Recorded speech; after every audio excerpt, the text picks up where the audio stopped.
up your YouTube, search for Stukeley Meadows, watch on your big screen. Or another device if you're at home. Get yourself comfy, this could take a while. What a happy scene. Something new every day for your long-term memory. This is so exciting, it is nearly time for a Stukeley assembly.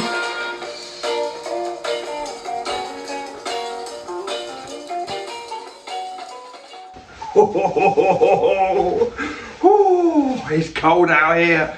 Good morning, good afternoon, good evening or good night everyone, and welcome to Wednesday's reading assembly. For each other we, every day we, to improve we, together we will. Every single Stukeley day we focus on. Our Stukeley motto is our Stukeley curriculum is. Our everyday plan for in-school and remote learning is. I wish it was warmth. And 4 words that make the magic happen. Yes, okay everyone, although I need to warm up, we're straight into reading assembly today.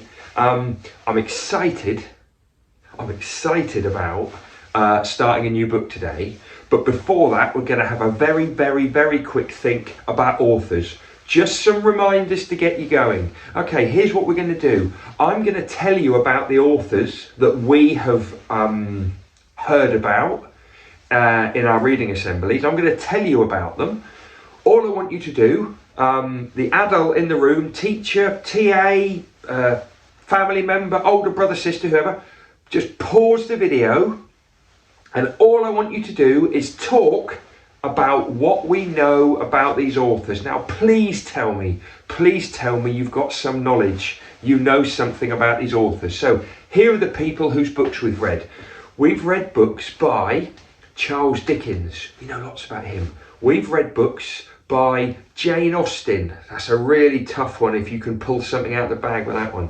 We've read a book by Andy Stanton, Mr. Gum, and last week we read a book about Dick King-Smith. A book by Dick, oh it's so cold. We read a book by Dick King-Smith. Now, what do we know about Dickens, Austen, Stanton, Dick King-Smith? Anything at all about them? What books did they write? What do we know about them? Pause the video, talk about them for a couple of minutes, and then on the other side, we're going to crack on with a new book. Come on!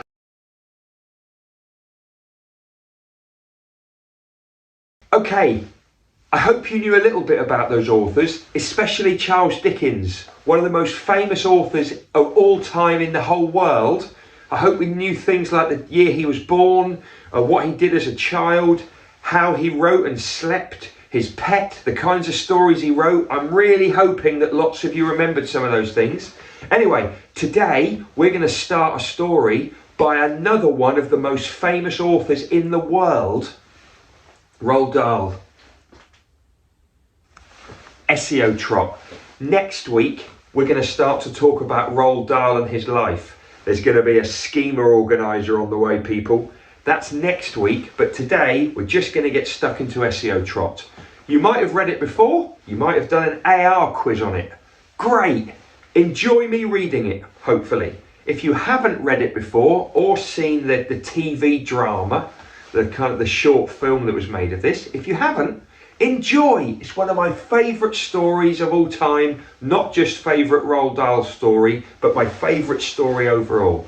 I read it at university when I was training to be a teacher, and we used it to really get stuck into a story and look to see how he could make children really excited about stories. Roald Dahl is a brilliant writer. He uses big words, he uses small words, he uses long sentences, he uses short sentences, he uses tricky ideas, he uses simple ideas. He mixes it all up. He is fantastic. Enjoy. SEO Trot by Roald Dahl. Mr. Hoppy lived in a small flat high up in a tall concrete building. He lived alone. He had always been a lonely man, and now that he was retired from his work, he was more lonely than ever before. There were two loves in Mr. Hoppy's life. The first thing he loved were the flowers on his balcony. They grew in pots and tubs and baskets in the summer, and then his little balcony became a riot of wonderful colour. Now, Mr. Hoppy's other love, his second love, was a secret that he kept entirely to himself.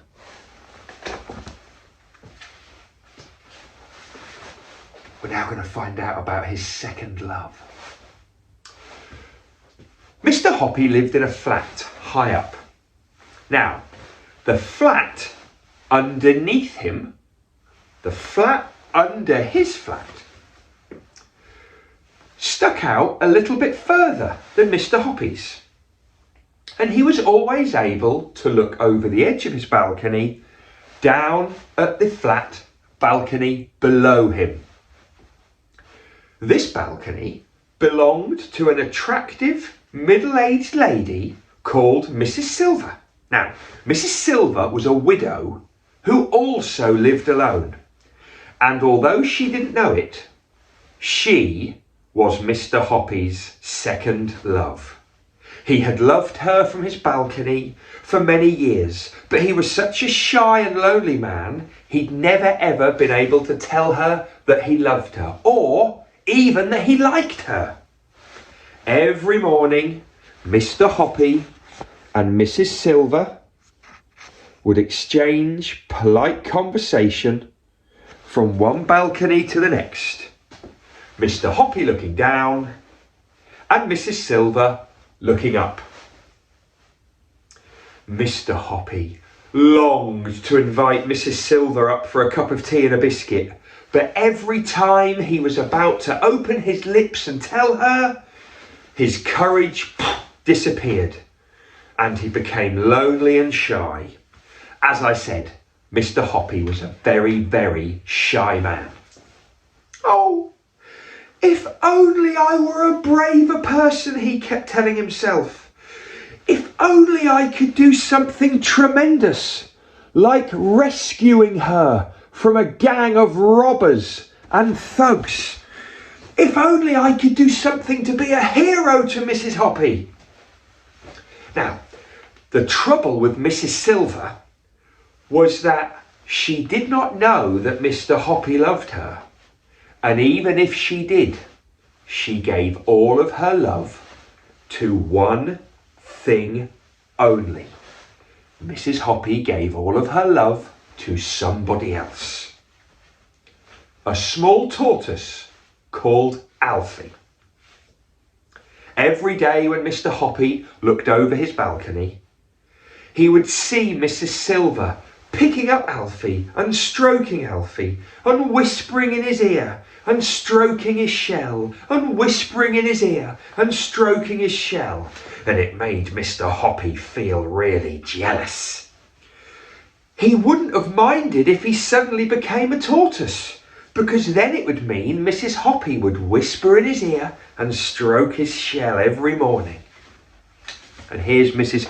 Silver stroking Alfie the tortoise. Alfie had been Mrs. Silver's tortoise for many years, and he lived on her balcony in the summer and in the winter. Planks had been put around the side of the balcony to stop Alfie falling over the edge. And in one corner, there was a little house that Alfie crawled into every night to sleep. There's Alfie's little house.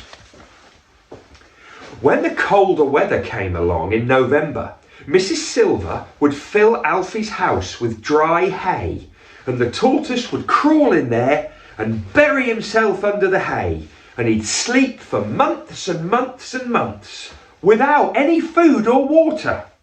This is called hibernating. Now, in the early spring, when Alfie felt the warm weather coming, he would wake up and crawl out of his house onto the balcony, and Mrs. Silver would clap her hands with joy. "Alfie, Alfie," she would say, "welcome back, my darling. Oh, how I've missed you, Alfie." It was at times like these that Mr. Hoppy felt even worse. He wished that he could change places with Alfie and become a tortoise. Now, we come to a very bright and sunny morning in May, when something happened that changed and electrified Mr. Hoppy's life. Mr. Hoppy had woken up and was leaning over the balcony, hoping to see a glimpse of Mrs. Silver. He heard her giving Alfie his breakfast. "Here's the heart of the lettuce for you, my lovely," she said. And here's a slice of fresh tomato, and here's a piece of crispy celery," as she fed her tortoise his morning food. "Oh, good morning, Mrs. Silver," said Mr. Hoppy. "Alfie's looking very well this morning." "Oh, isn't he gorgeous?" Mr. Hoppy, said Mrs. Silver, looking up and beaming a smile at him. So here's a great picture, here's a great illustration of Mr. Hoppy at the top, looking down at Mrs. Silver here. Remember, this is going to be a good day for Mr. Hoppy. We need to find out why. "It's a lovely day, Mrs. Hoppy," he said. He didn't really mean it. He was desperate to be that tortoise. And now, as he looked down at Mrs. Silver's smiling face gazing up at him, Mr. Hoppy thought for the 1,000th time how pretty she was, how sweet and gentle and kind she was, and Mr. Hoppy's heart ached with love. "Oh, I do wish that he would grow a little faster," Mrs. Silver was saying to herself. "Every spring, when he wakes up, Mr. Hoppy, from his winter sleep, I weigh him on the kitchen scales, and do you know that in 11 years, he's never got more weight than 3 ounces. That's almost nothing. He's not growing at all, Mr. Hoppy." Well, what does he weigh now?" said Mr. Hoppy, suddenly thinking of an idea. He only weighs 13 ounces, said Mrs. Silver. Well, tortoises are quite slow growers, said Mr. Hoppy. But, you know, they can live for about 100 years. I know that, Mrs. Silver said, but I just wish he would grow a little bit faster. He's such a tiny little tortoise. Oh, he seems just fine as he is, Mrs. Silver, said Mr. Hoppy. "No, he's not fine," said Mrs. Silver. "Try to think how miserable it must make him being so titchy, Mr. Hoppy." Oh, Mrs. Silver, you really would love Alfie to grow a little bit bigger, wouldn't you?" said Mr. Hoppy. And then the idea properly clicked in Mr. Hoppy's head. "Oh, of course I would, Mr. Hoppy," said Mrs. Silver. "I'd give anything for him to get bigger." "Really?" said Mr. Hoppy. "Yes, I would give anything for my Alfie to get just a bit bigger." Mr. Hoppy stood, his mind racing with ideas. "Oh, I've seen pictures of people with giant tortoises, and I've worried about Alfie so much." Mr. Hoppy's mind was now spinning like a flywheel. This was his big chance. Grab the chance, he told himself. Grab the chance, Hoppy. Mrs. Silver, he said, "I do actually know how to make tortoises grow faster and bigger." "You what?" said Mrs. Silver. "Can it be true, Mr. Hoppy?" "Yes, it is," said Mr. Hoppy. "I worked in North Africa once." "That's That's where all the tortoises in England come from. And a Bedouin tribesman told me the secret to growing your tortoise. Oh, tell me, cried Mrs. Silver. Tell me, please. Mr. Hoppy, if you can make him grow, I'll be your slave for life. For life, Mr. Hoppy. Now, when Mr. Hoppy heard those words, a slave for life, a little shiver of excitement went through his body. Oh, wait there, Mrs. Silver, he said. I'm just going to go inside and write something out for you. In a couple of minutes' time, Mr. Hoppy was back on the balcony with a sheet of paper in his hand. I'm going to lower this bit of paper down on a bit of string to you. Make sure you catch it or it might blow away. Here it comes. And Mr. Hoppy dangled the bit of paper down so that Mrs. Silver, could grab it. Mrs. Silver caught the piece of paper, unrolled it, and held it out in front of her. And this is what it said. We're going to stop there. Going to keep you in suspense if you don't know the story. Very quick recap. We've got Mr. Hoppy lives up here, Mrs. Silver lives down here, he loves her, she doesn't know that, she loves her tortoise, and now Mr. Hoppy's told her that he can make her tortoise much bigger. Some of you will know how, lots of you won't. Next week we find out what he's written on the piece of paper and what happens next. Right, great. Oh, I've warmed up now. I knew I'd warm up in here. Okay, now just before we get to the end of assembly, we have got a very exciting cheer, boo, song or silence to introduce you to somebody who is new to our school. Oh yes. Now, he's let me down a few times the last couple of weeks, but I know he's back on form. Mr. Jones, hit that button.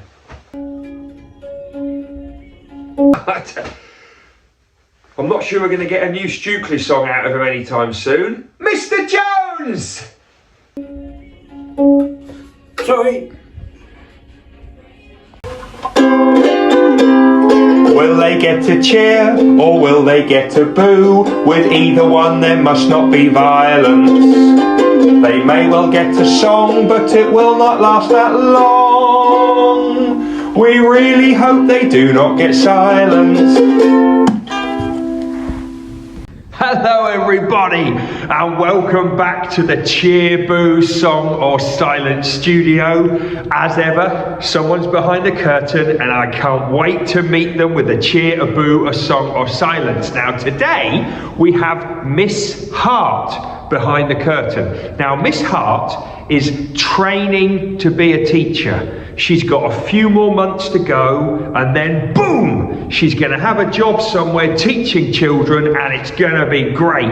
But at the moment she's spending a bit of time at Stukeley with the year 5s and she's looking and listening to everything that they do. And over the next few weeks she's going to be doing some teaching with them in school and some remote teaching as well. So if you haven't seen Miss Hart already year 5, and you should have done because she was on the Zoom, then this is your chance to meet her. But will she get a cheer, a boo, a song or a silence? Let's hope it's not too awkward because she's only been with us about a week. Right, what do you think she's going to get? Okay. Right, out you come, Miss Hart!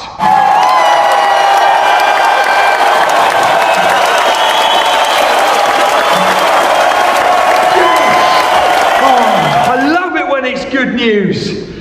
I appreciate if you haven't had that good news when you were here, it feels a bit worse. But anyway, well done, Miss Hart. I wonder how the audience will react to that. Oh, yes! Now, let me just explain who the audience are going to be today. I'm showing this video to all of you, and you are loving it in school and at home, but I've also shown the video to Mr. Sweeney. Now, who's Mr. Sweeney? I'll tell you who Mr. Sweeney is.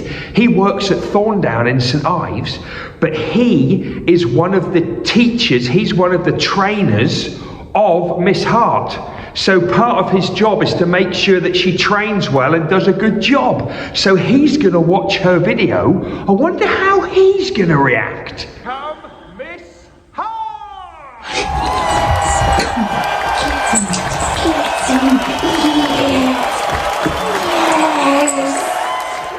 Oh, wow! I love it when the person who helps train the teacher is so pumped for it. Well done, Mr. Sweeney. We might be seeing Mr. Sweeney over the next few weeks and months as well. I wonder if we'll get him behind the cheer boo song or silence curtain. Anyway, enough excitement for today. Have a great rest of what you're doing. I wonder who will be next week on Cheer, Boo, Song or Silence. Will they get to cheer or will they get to boo? With either one there must not be violence. They may well get a song, but it will not last that long. We really hope they do not get silence. Ha! Always puts a smile on my face when we get a cheer, and to see Mr. Sweeney's reaction there, golden moment. Thank you all for taking part in that.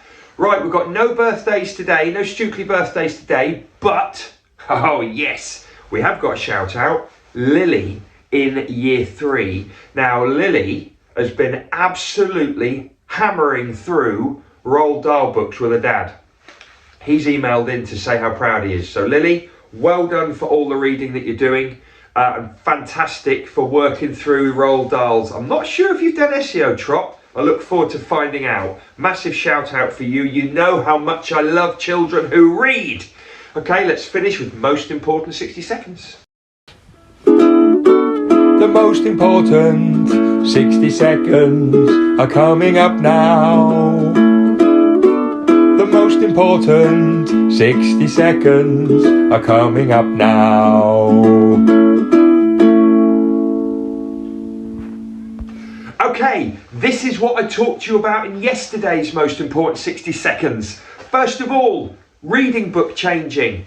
Great to see lots of foundation in year 1 yesterday changing their books. Today, you've probably missed it if you're watching this assembly after 9:30. Today, change your books if you're in year 2, 3, 4, 5, 6 between 9:30 and 10. If you've missed it, please don't worry. There'll be one every week. If you're desperate for books, email your teacher and we'll sort you out some books to be picked up from the front of school. That's the first thing, reading books. Secondly, if you haven't signed up for the Stukeley Prediction League football competition, you're too late. It finished yesterday. So everyone who signed up for it is going to get an email from Mrs. Wing ready to predict a winning team for this weekend. Good luck, everyone. And finally, you can still sign up for Fossum's Bingo. It's not this Friday, it's next Friday. I think it's the 5th, something like that. It's on Zoom, it's going to be great, and there are prizes galore to win.